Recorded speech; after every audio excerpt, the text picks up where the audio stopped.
Kardeşler, Hayt günleri bol. Tuş geldi, dualar. Allahu Ekber dep söyleyelim. Hayatısına hiç vaktinde gepildik vermeyelim. Avkuan namazdan kança sözü daha derecesi çok. Kuruyor Allah'ım. Amin amallardan özgür. Razı olsun. Allahu Ekber. Amin. Allahu Ekber.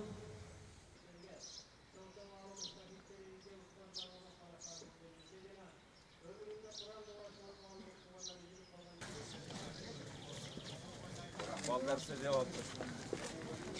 Nereye çekildi?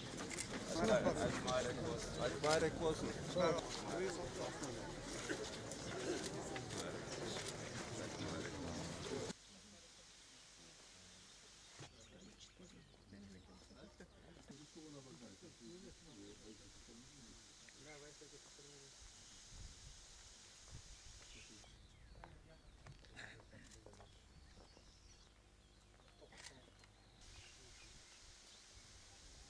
الروح وعلى كل شيء